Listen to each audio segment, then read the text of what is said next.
Ester pasal 6, Mordekai dihormati. Pada malam itu juga raja tidak dapat tidur. Maka bertitarlah Baginda membawa kitab pencatatan sejarah lalu dibacakan di hadapan raja. Dan di situ didapati suatu catatan tentang Mordekai yang pernah memberitahukan bahwa Bigtan dan Teres, dua orang sida-sida raja yang termasuk golongan penjaga pintu, telah berikhtiar membunuh Raja Ahasiweros. Maka bertanyalah raja, kehormatan dan kebesaran apakah yang dianugerahkan kepada Mordekai oleh sebab perkara itu? Jawab para biduan dan raja yang bertugas pada Baginda, kepadanya tidak dianugerahkan suatu apapun. Maka bertanyalah raja, siapakah itu yang ada di pelataran? Pada waktu itu Haman baru datang di pelataran luar istana raja untuk memberitahukan kepada Baginda bahwa ia hendak menyulahkan Mordekai pada tiang yang sudah didirikannya untuk dia. Lalu jawab para biduan dan raja kepada Baginda, itulah Haman, ia berdiri di pelataran. Maka kita raja, suruhlah dia masuk. Setelah Haman masuk, bertanyalah raja kepadanya, apakah yang harus dilakukan kepada orang yang raja berkenan menghormatinya? Kata Haman dalam hatinya, kepada siapa lagi raja berkenan menganugerahkan kehormatan lebih dari kepadaku? Oleh karena itu jawab Haman kepada raja, mengenai orang yang raja berkenan menghormatinya, hendaklah diambil pakaian kerajaan yang biasa dipakai oleh raja sendiri, dan lagi kuda yang biasa dikendarai oleh raja sendiri, dan yang diberi mahkota kerajaan di kepalanya. Dan hendaklah diserahkan pakaian dan kuda itu ke tangan seorang dari antara para pembesar raja, orang-orang bangsawan. Lalu hendaklah pakaian itu dikenakan kepada orang yang raja berkenan menghormatinya. Kemudian hendaklah ia diarak dengan mengendarai kuda itu melalui lapangan kota, sedang orang berseru-seru di depannya. Beginilah dilakukan kepada orang yang raja berkenan menghormatinya. Maka kita raja kepada Haman, segera ambillah pakaian dan kuda itu seperti yang kau katakan itu, dan lakukanlah demikian kepada Mordekai orang Yahudi yang duduk di pintu gerbang istana. Sepatah kata pun jangan kau lalaikan daripada segala yang kau katakan itu. Lalu Haman mengambil pakaian dan kuda itu, dan dikenakannya pakaian itu kepada Mordekai. Kemudian diaraknya Mordekai melalui lapangan kota itu, sedang ia menyerukan di depannya, beginilah dilakukan kepada orang yang raja berkenan menghormatinya. Kemudian kembalilah Mordekai ke pintu gerbang istana raja, tetapi Haman bergesa-gesa pulang ke rumahnya dengan sedih hatinya dan berselubung kepalanya. Dan Haman menceritakan kepada Seres istrinya dan kepada semua sahabatnya apa yang dialaminya. Maka kata para orang ahli bijaksana dan Seres istrinya kepadanya, jikalau Mordekai yang di depannya engkau sudah mulai jatuh adalah keturunan Yahudi, maka engkau tidak akan sanggup melawan dia, malah engkau akan jatuh benar-benar di depannya. Selagi mereka itu bercakap-cakap dengan dia, datanglah sida-sida raja lalu mengantarkan Haman dengan segera ke perjamuan yang diadakan oleh Ester. Amin. Ester pasal 7, Haman diadukan oleh Ester dan dihukum mati. Datanglah raja dengan Haman untuk dijamu oleh Ester sang ratu. Pada hari yang kedua itu, sementara minum anggur, bertanyalah pula raja kepada Ester, apakah permintaanmu, hai Ratu Ester? Niscaya akan dikabulkan. Dan apakah keinginanmu? Sampai setengah kerajaan sekalipun akan dipenuhi. Maka jawab Ester sang ratu, ya raja, jikalau hamba mendapat kasih raja dan jikalau baik pada pemandangan raja, karuniakanlah kiranya kepada hamba nyawa hamba atas permintaan hamba dan bangsa hamba atas keinginan hamba. Karena kami hamba serta bangsa hamba telah terjual untuk dipunahkan, dibunuh dan dibinasakan. Jikalau seandainya kami hanya dijual sebagai budak laki-laki dan perempuan, niscaya hamba akan berdiam diri. Tetapi malah petaka ini tiada taranya di antara bencana yang menimpa raja.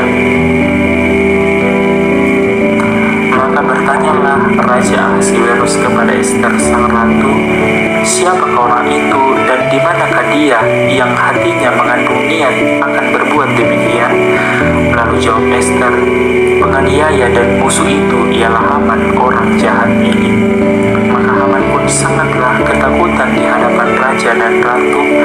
Lalu bangkitlah raja dengan panas hatinya daripada minum anggur dan keluar ke taman istana.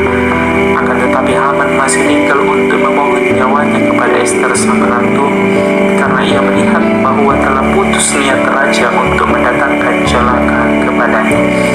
Ketika raja kembali dari taman istana ke dalam ruangan minum anggur, maka Haman berlutut pada katil tempat Ester berbaring.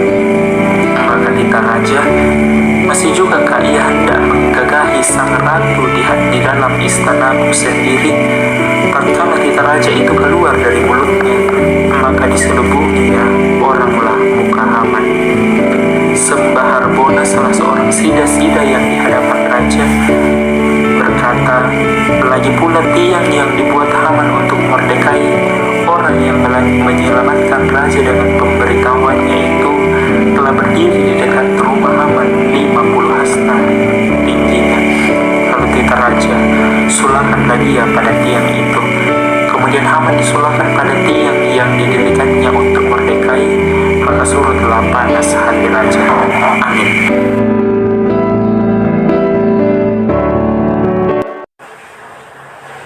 Ester pasal 8, perintah raja yang menguntungkan orang Yahudi. Pada hari itu juga Raja Ahasiweros mengaruniakan harta milik Haman seteru orang Yahudi itu kepada Ester sang ratu, dan Mordekai masuk menghadap raja karena Ester telah memberitahukan apa pertalian Mordekai dengan dia. Maka raja mencabut cincin materai yang diambil daripada Haman, lalu diserahkannya kepada Mordekai, dan Mordekai diangkat oleh Ester menjadi kuasa atas harta milik Haman. Kemudian Ester berkata lagi kepada raja sambil sujud pada kakinya dan menangis memohon karunia-Nya supaya dibatalkannya maksud jahat Haman orang Agag itu serta rancangan yang sudah dibuatnya terhadap orang Yahudi. Maka raja mengulurkan tongkat emas kepada Ester, lalu bangkitlah Ester dan berdiri di hadapan raja serta sembahnya, "Jikalau baik pada pemandangan raja, dan jikalau hamba mendapat kasih raja, dan hal ini kiranya dipandang benar oleh raja, dan raja berkenan kepada hamba, maka hendaklah dikeluarkan surat titah untuk menarik kembali surat-surat yang berisi rancangan Haman bin Hamedata orang Agag itu, yang ditulisnya untuk membinasakan orang Yahudi di dalam semua daerah kerajaan. Karena bagaimana hamba dapat melihat malapetaka yang menimpa bangsa hamba, dan bagaimana hamba dapat melihat kebinasaan sanak saudara hamba?" Maka jawab Raja Ahasiweros kepada Ester sang ratu serta kepada Mordekai orang Yahudi itu, "Harta milik Haman telah kukaruniakan kepada Ester, dan Haman sendiri telah disulahkan pada tiang karena ia sudah mengacungkan tangannya kepada orang Yahudi. Tuliskanlah atas nama raja apa yang kamu pandang baik tentang orang Yahudi, dan materaikanlah surat itu dengan cincin materai raja, karena surat yang dituliskan atas nama raja dan dimateraikan dengan cincin materai raja tidak dapat ditarik kembali." Pada waktu itu juga dipanggillah para panitera raja dalam bulan yang ketiga, yakni bulan Siwan, pada tanggal 23, dan sesuai dengan segala yang diperintahkan Mordekai, ditulislah surat kepada orang Yahudi dan kepada para wakil pemerintah, para bupati, dan para pembesar daerah dari India sampai ke Ethiopia, 127 daerah, kepada tiap daerah menurut tulisannya, dan kepada tiap-tiap bangsa menurut bahasanya, dan juga kepada orang Yahudi menurut tulisan dan bahasanya. Maka ditulislah pesan atas nama Raja Ahasiweros dan dimeterai dengan cincin materai raja, lalu dengan perantaran pesuruh-pesuruh cepat yang berkuda yang mengendarai kuda kerajaan yang tangkas yang diternakan di pekudaan. Demikianlah surat-surat yang isinya raja mengizinkan orang Yahudi di tiap-tiap kota untuk berkumpul dan mempertahankan nyawanya, serta memunahkan, membunuh, atau membinasakan segala tentara, bahkan anak-anak dan perempuan-perempuan dari bangsa dan daerah yang hendak menyerang mereka dan untuk merampas harta miliknya pada hari yang sama di segala daerah Raja Ahasiweros pada tanggal 13 bulan yang ke-12, yakni bulan Adar. Salinan pesan tertulis itu harus diundangkan di tiap-tiap daerah, lalu diumumkan kepada segala bangsa, dan orang Yahudi harus bersiap-siap untuk hari itu akan melakukan pembalasan kepada musuhnya.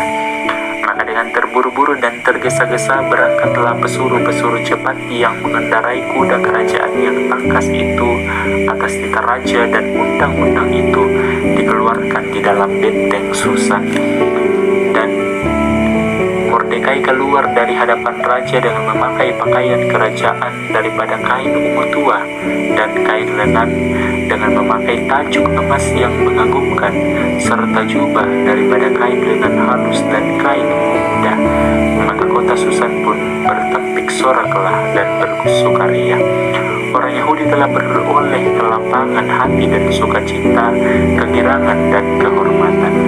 Demikian juga di tiap-tiap daerah dan di tiap-tiap kota, di tempat manapun titah dan undang-undang raja telah sampai, ada sukacita dan kegirangan di antara orang Yahudi, dan perjamuan serta hari gembira, dan lagi banyak dari antara rakyat negeri itu masuk Yahudi karena mereka ditimpa ketakutan kepada orang Yahudi. Amin.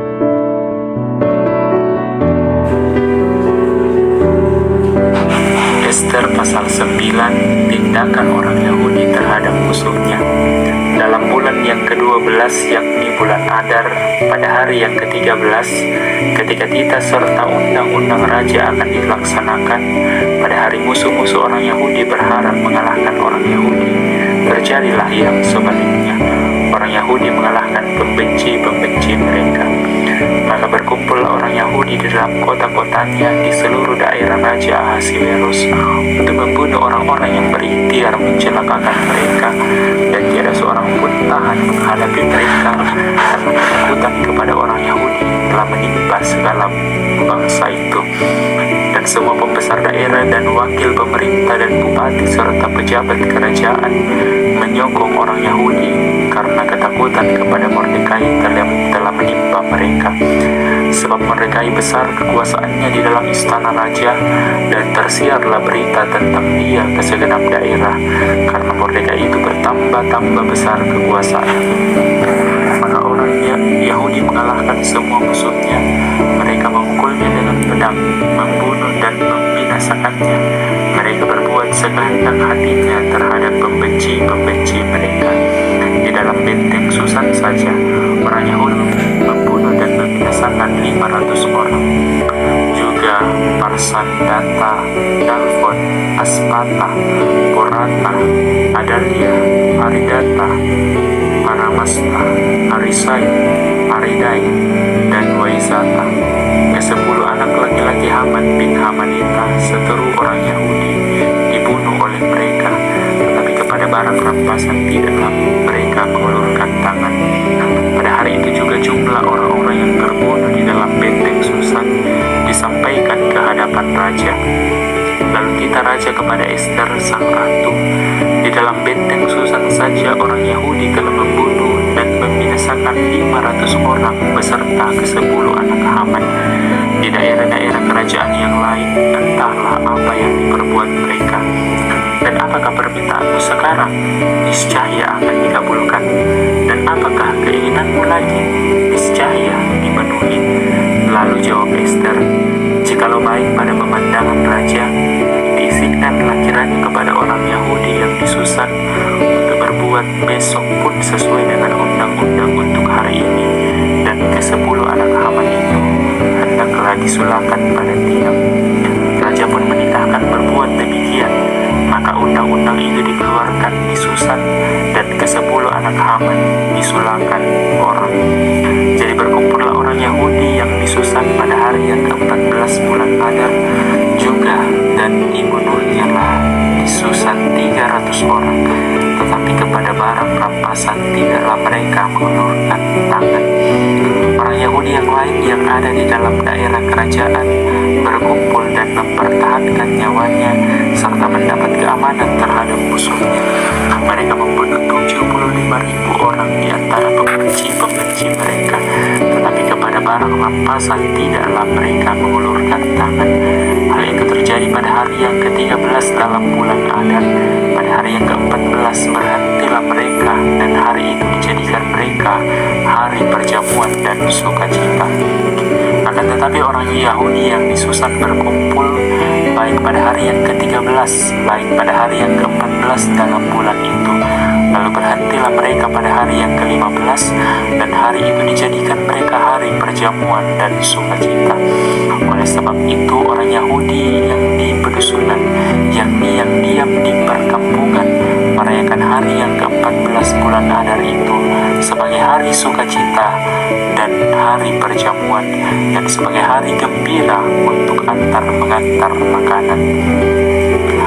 Maka Mordekai menuliskan peristiwa itu, lalu mengirimkan surat-surat kepada semua orang Yahudi di seluruh daerah Raja Ahasiweros, baik yang dekat, baik yang jauh, untuk mewajibkan mereka supaya tiap-tiap tahun merayakan hari ke-14 dan yang ke-15 bulan Adar, karena pada hari-hari itulah orang Yahudi mendapat keamanan terhadap musuhnya, dan dalam bulan itulah duka cita mereka berubah menjadi sukacita, dan hari perkabungan menjadi hari gembira, supaya menjadikan hari-hari itu hari perjamuan dan sukacita, dan hari untuk mengantar makanan, dan untuk bersedekah kepada orang-orang miskin. Maka orang Yahudi menerima sebagai ketetapan apa yang sudah dimulai mereka melakukannya, dan apa yang ditulis Mordekai kepada mereka. Sesungguhnya Haman bin Hamedata, orang Agag, seluruh semua orang Yahudi itu telah merancangkan hendak membinasakan orang Yahudi, dan dia pun telah membuang pur, yakni undi, untuk menghancurkan dan membinasakan mereka. Akan tetapi ketika hal itu disampaikan ke hadapan raja, maka dititahkannya lah dengan surat supaya rancangan jahat yang dibuat Haman terhadap orang Yahudi itu dibalikkan ke atas kepalanya. Maka Haman beserta anak-anaknya disulakan pada tiang. Oleh sebab itulah hari-hari itu disebut Purim menurut kata Pur. Oleh sebab itu jugalah, yakni karena seluruh isi surat itu, dan karena apa yang dilihat mereka mengenai hal itu, dan apa yang dialami mereka, orang Yahudi menerima sebagai kewajiban dan sebagai ketetapan bagi dirinya sendiri dan keturunannya, dan bagi sekalian orang yang akan bergabung dengan mereka, bahwa mereka tidak akan melampaui merayakan kedua hari itu tiap-tiap tahun menurut yang dituliskan tentang itu, dan pada waktu yang ditentukan, dan bahwa hari-hari itu akan diperingati dan dirayakan di dalam tiap-tiap angkatan dan tiap-tiap kaum dan tiap-tiap daerah di tiap-tiap kota, sehingga hari-hari Purim itu tidak akan lenyap dari tengah-tengah orang Yahudi, dan peringatannya tidak akan berakhir dari antara keturunan mereka. Lalu Ester sang ratu, anak Abihail, menulis surat bersama-sama dengan Mordekai orang Yahudi itu. Surat yang kedua tentang hari raya Purim itu dituliskannya dengan segala ketegasan untuk menguatkannya. Lalu dikirimkanlah surat-surat kepada semua orang Yahudi di dalam ke-127 daerah kerajaan Ahasiweros dengan kata-kata salam dan setia, supaya hari-hari Purim itu dirayakan pada waktu yang ditentukan, seperti yang diwajibkan kepada mereka oleh Mordekai orang Yahudi itu, dan oleh Ester sang ratu, dan seperti yang diwajibkan mereka kepada dirinya sendiri serta keturunan mereka mengenai hal berpuasa dan meratap-ratap. Demikianlah perintah Ester menetapkan perihal Purim itu, kemudian dituliskan dalam kitab. Amin.